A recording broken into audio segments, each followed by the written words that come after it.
In the name of Christ, who calls us. Amen. Amen. Well, happy belated Feast of the Ascension. We used to be that they had a whole church service on Ascension Day, which is, 40 days after Easter, and got to be that people didn't come out to it too much.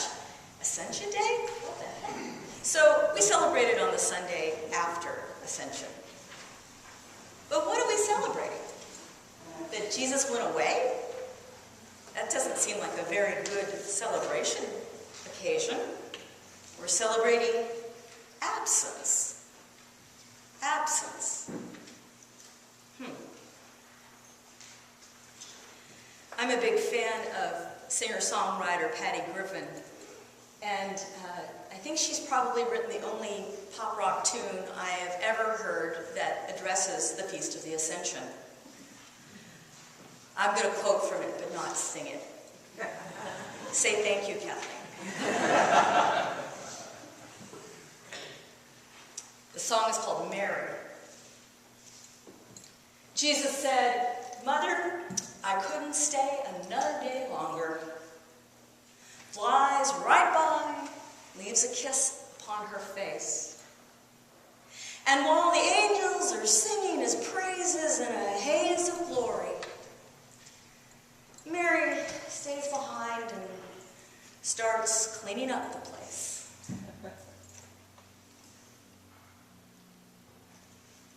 It's a poignant reference to that moment. That moment when the party is over and we're left. When the last family member packs up and leaves after the funeral. Or when those beloved graduates drive away in their funky little cars. Or when the bride and groom disappear around the corner. Or Angela Gordy takes off on us. And there we are, cleaning up the place. Some of the remnants of that particular celebration are at the altar today. The empty bottles that were about celebration and now are just kind of symbols of the empty feeling.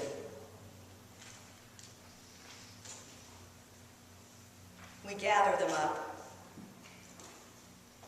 and we live with that space inside ourselves. That space that had been so full of our loved one, and that now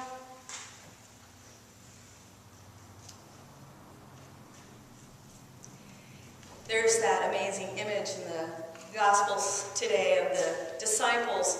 Oh, it's actually from Acts, but anyway, the disciples staring up into heaven. And these two angelic beings show up and say, "Why are you staring up into heaven?" And it's like, yeah, what now? What do we do now?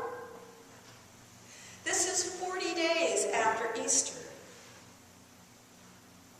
40 days of experiencing Christ with them in a new way. Not the old mortal Jesus, but this new, embodied, risen Christ. 40 days of drinking that relationship in, and now it's over. Now he's gone. And we still have 10 more days of Easter. 10 more days to do what? To sit with that absence and wait and wait. I really believe that there is tremendous value and power in living with the unknown and living with that waiting moment.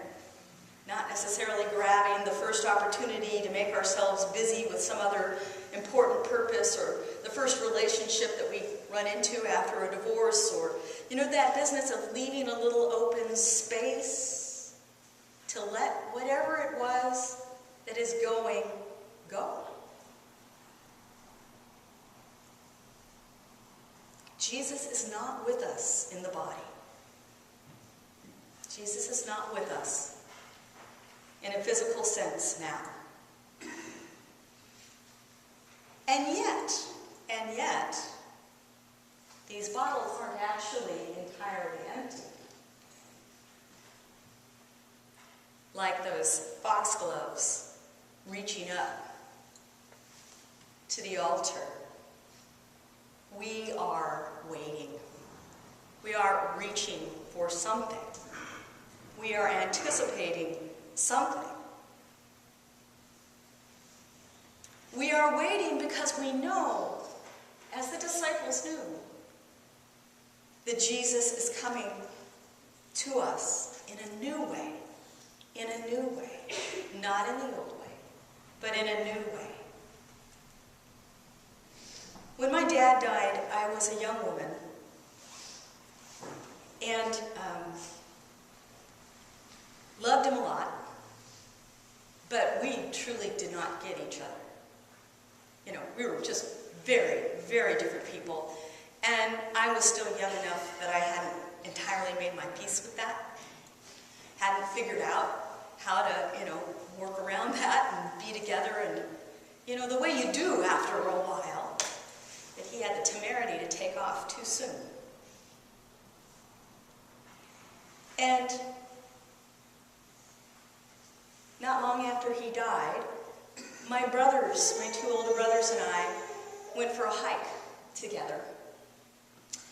And I felt this amazing sense of his presence in us. More vivid, perhaps, than the presence I felt when I was actually with him, because when I was actually with him, I was so distracted by how different we are and all of that, But when it was me and my brothers, I could see him in John's eyes and hear him in Bart's voice, and even find myself calling and noticing those qualities of him that were in me.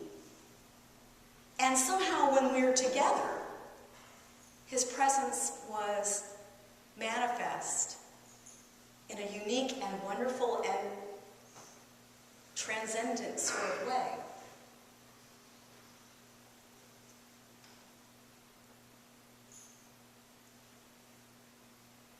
This waiting time is about getting ready for that experience, that extraordinary experience of presence that is the Feast of Pentecost next Sunday. We know the end of the story, sort of. But of course, this is a story that unfolds every day. This is a story that unfolds as we daily experience what it really means to have the Spirit of Jesus in ourselves, in our lives, and amongst us when we gather in his name. Not the end of the story at all, but the beginning. So let us wait with joy.